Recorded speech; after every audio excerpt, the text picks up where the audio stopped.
اعوذ باللہ من الشیطان الرجیم بسم اللہ الرحمن الرحیم السلام علیکم ورحمۃ اللہ وبرکاتہ۔ شاداد کی جنت، یہ آپ قوم عاد کی آمدی کے عنوان میں پڑھ چکے ہیں کہ قوم عاد کا مورث اعلیٰ عاد بن اوس بن ارم بن سام بن نوح ہے۔ اس عاد کے بیٹوں میں شاداد بھی ہے۔ یہ بڑی شان و شوکت کا بادشاہ ہوا ہے۔ اس نے اپنے وقت میں تمام بادشاہوں کو اپنے جھنڈے کے نیچے جمع کر کے سب کو اپنا مطیع و فرما بردار بنا لیا تھا۔ اس نے پیغمبروں کی زبان سے جنت کا ذکر سن کر برائے سرکشی دنیا میں ایک جنت بنانی چاہیے اور اس ارادہ سے ایک بہت بڑا شہر بنایا جس کے محل سونے چاندی کی اینٹوں سے تعمیر کیے گئے اور زبرجد اور یاقوت کے ستون ان کی عمارتوں میں نصب کیے گئے اور ایسے ہی فرش مکانوں میں بنائے گئے۔ سنگریزوں کی جگہ آبدار موتی بچھائے گئے۔ ہر محل کے گرد جورات سے پر نہریں جاری کی گئی۔ قسم قسم کے درخت زینت اور سائے کے لیے لگائے گئے۔ الغرض اس سرکش نے اپنے خیال سے جنت کی تمام چیزیں اور ہر قسم کی عیش و عشرت کے سامان اس شہر میں جمع کر دیے۔ جب یہ شہر مکمل ہوا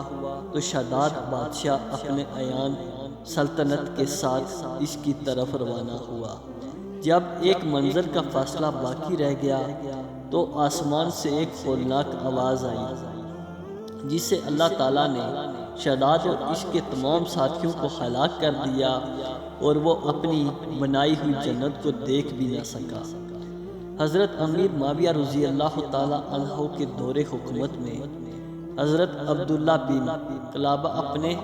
گم شدہ اونٹ کو تلاش کرتے ہوئے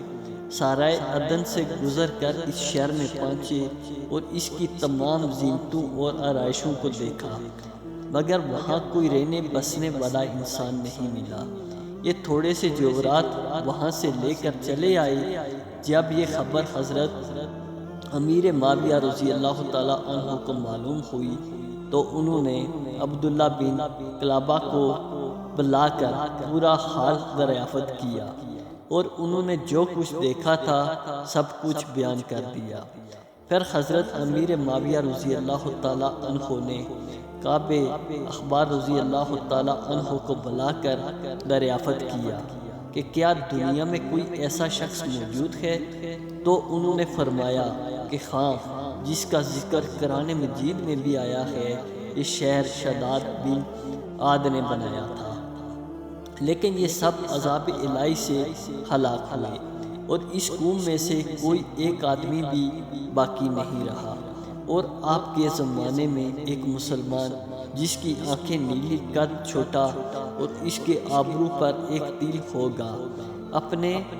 اونٹ کو تلاش کرتے ہوئے اس ویران شہر میں داخل ہوگا۔ اتنے میں عبداللہ بن قلابہ آگے تو کعب اخبار نے ان کو دیکھ کر فرمایا کہ بختہ وہ شخص جو شہادت کی بنائی ہوئی جنت کو دیکھے گا، وہ یہی شخص ہے۔ قوم عاد اور دوسری سرکش قوموں کا حال بیان کرتے ہوئے قرآن مجید نے ارشاد فرمایا، کیا تم نے نہ دیکھا تمہارے رب نے عاد کے ساتھ کیسا کیا؟ وہ ارم حد سے زیادہ طویل والے کہ ان جیسا شہروں میں پیدا نہ ہوا، اور سمود جنہوں نے وادی میں پتھر کی چٹانیں کاٹی اور فرعون کے چمیہا کرتا سخت سزائیں دیتا، جنہوں نے شہروں میں سرکشی کی پھر ان میں بہت فساد پھیلایا، تو ان پر تمہارے رب نے عذاب کا کوڑا وقوت مارا۔ درس ہدایت: اللہ تعالیٰ بندوں کی سرکشی اور تکبر و غرور بے حد ناپسند ہے، اس لیے خداوند قدوس کا دستور ہے ہر سرکش اور متکبر قوم جس نے زمین میں اپنی سرکشی اور ظلم و عدوان سے فساد پھیلایا، اس قوم کو قہر الہی نے کسی نہ کسی عذاب کی صورت میں ظاہر ہو کر ہلاک و برباد کر دیا۔ شداد اور قوم عاد کے دوسرے افراد سب اپنی سرکش اور تکبر کی وجہ سے خدا کے معبود ٹھہرائے، اور جب ان لوگوں کا تمرد اور ظلم و عدوان اس درجہ بڑھ گیا کہ روح زمین کا ذرہ ذرہ ان کے گناہوں اور بدعمالیوں سے بلبلا اٹھا، تو خداوند قہار نے جبار کے عذابوں نے ان سب سرکشوں اور ظلموں کو تباہ و برباد کر کے صفائی ہستی سے حرف غلط کی طرح مٹا دیا۔ لہٰذا ان قوموں کے عروج و زوال اور ان لوگوں کے عذاب الہی سے پامال ہونے کی دستاویزیں سے عبرت و نصیحت حاصل کرنی چاہیے،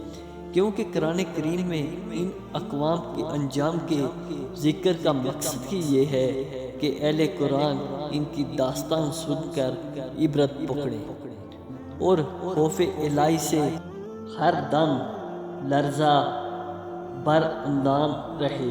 مسلمانوں کو لازم ہے کہ قرآن مجید کی بکثرت تلاوت کریں اور اس کا ترجمہ بھی پڑھا کریں، اور ان اقوام کی ہلاکت سے عبرت حاصل کریں، ہر وقت توبہ و استغفار کرتے رہیں اور ہر قسم کی بد اعتمادیوں اور بد عملیوں سے ہمیشہ بچتے رہیں، اعمال صالح کی کوشش کرتے رہیں اور مال و دولت کے غرور و گھمنڈ سے سرکشی و تکبر نہ کریں، بلکہ ہمیشہ دل میں خوف خدا عز و جل رکھ کر تواضع و انکساری کو اپنی عادت بنائیں، اور جہاں تک ہو سکے اپنی زندگی میں اچھے اعمال کرتے رہیں۔